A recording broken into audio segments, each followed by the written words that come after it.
Now, with that in mind, do you have questions for Uncle Rudy? All right, I like it. Okay, go ahead. Again, our award-winning. Hi guys, review from Food Sports. So, I think nagkaroon ng chance na ma-interview kayo nung MDL kasi yun nga, nagka-qualifiers pa kayo. And sobrang tagal ng qualifiers and sa sobrang tagal ng qualifiers and also sa haba din ng season ng MDL. Gaano nila, ilang percent na yung sarili ninyo heading in this competition.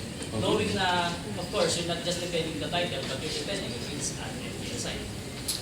Okay, so prep-wise, preparation ang tinatanong, how ready are you for the tournament, defending your title, not just against team, but against an MPL team? Okay, Daddy, go ahead. Hello? Yeah, meron. Tuloy mo lang. Lakasan mo lang. Naganda po talaga kami, so masasabi ko po 100% kasi pinagandaan po talaga namin kasi MPL po yung mga kalaban namin. Tsaka kami po yung parang magde-defend ng title kumbaga. Ang po. Okay, I like it. So, okay, follow-up question.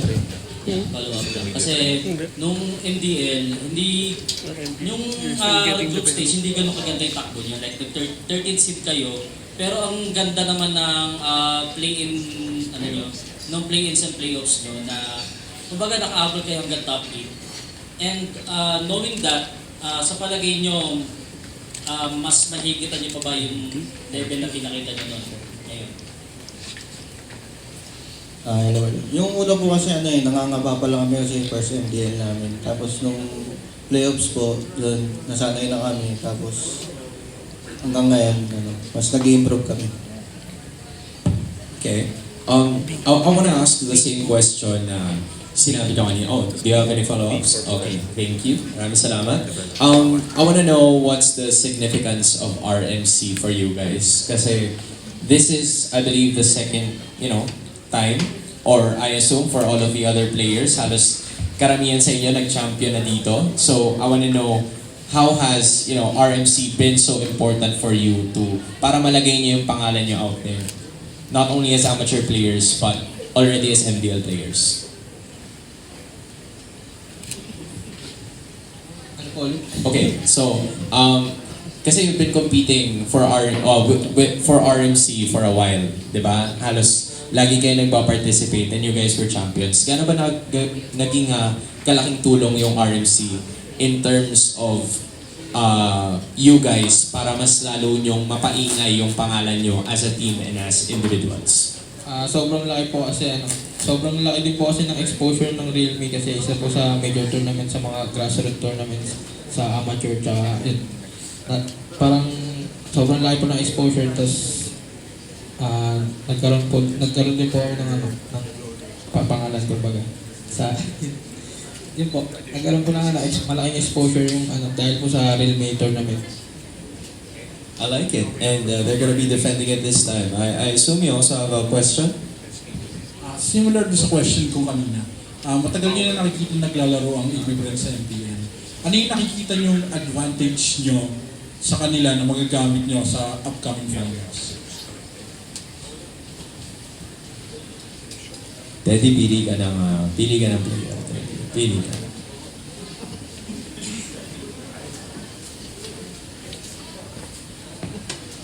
Alright. Again, ang tanong ay kung ano bang advantage nyo against AP Brent this time? Siguro yung advantage namin sa kanila yung tagal ng pagsasama namin. Banding experience din kami. How long has this team been together? Gano'n na katagal kayong magkakasama sa team? 2 years po. 2 years. Okay, so again, that's some extra. I want to know more. Okay, do you have a question, I assume? No, go ahead. Hi guys, so Michelle Lau from Philstar.com. So hindi nga namin kayo na-interview ng MPL, pero it's one of the best runs in MDL history, coming from the bottom half, especially the bottom quarter, lalo na nung seeding rounds. Tapos matatalo niyo Falcons Academy, nakaisa kayo sa Onyx 9 Lives. I mean, if you weren't seeded against them, you might have reached the top 4. So, gaano kalaki lang yung confidence yun, knowing that you were able to get a game from the eventual champions ng MPL and now facing a former MPL champions. Gaano kalaki lang yung confidence yun, knowing that you were able to do it before, na may nagtalo kayong 1 game from an MPL champion, na kaya niyong i-repeat yun coming this Saturday.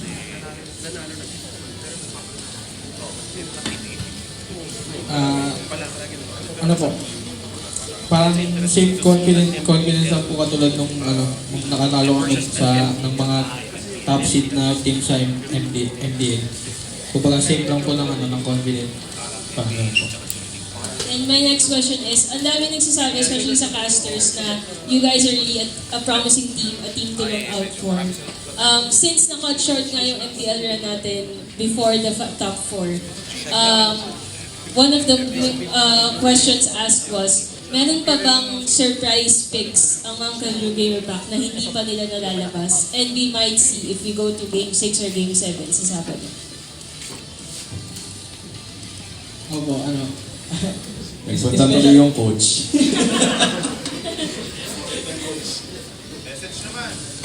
Alright, you know what? Coach Bitoy, since nandiyan ka na rin naman, di ba? Welcome, Coach Bitoy, everyone. This is Coach Bitoy, the head coach of Uncle Drew Gamer Cup, Maligtas Baby. Okay, I want to know more about that, Coach Bitoy. Surprise picks, how do you feel about that? Lalo April yung malaban, una sa lahat, niready talaga namin para sa April. Lalo na may maraming experience ang April, pero maasahan ko na yung player ko papalag sa mga players ng April. Lalo sa skills ng dalawa sa pindutan. Alright. Not just in skills, but pindutan as well. Yo, please ask your question. Yes, I'm from Traveler. So I would like to ask, as a team, ano yung sa tingin nyo nagdala sa inyo na maging champion last time and nagdala pa din sa inyo today as competitors for the coming game? Sa tingin nyo yung pinaka, sige na lang, hindi pinaka, one of the things that let you become champions last time at nakadala sa inyo ulit ngayon sa finals ng this champion. Please feeling ko po yung yung chemistry talaga namin kasi sobrang tagal na po namin magkakasama yung chemistry po as a team po. Kaya feel ko po yung yung dahil ko pa nagsabi kami last time pa yung kung bakit tumabot kami ulit kayo sa Grand Finals. Okay, I want to follow up on that. Kasi, thank you. Maraming salamat. Because you're going up against a team na matagal na rin magkakasama. So, both you guys, you are two teams na, you're familiar with each other.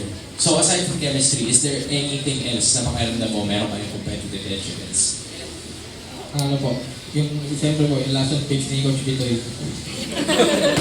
Kay Coach Bitoy pala. I like it. Coach Bitoy, how do you think about that? Kasi I think we've at some point been talking right from the start, bago magsimula ito. Gusto kong malaman more on that. Because again, chemistry-wise, hindi na matatawaran yan because both of these teams have been together for quite some time already. So, what do you think is the competitive edge of your team against CB Brent?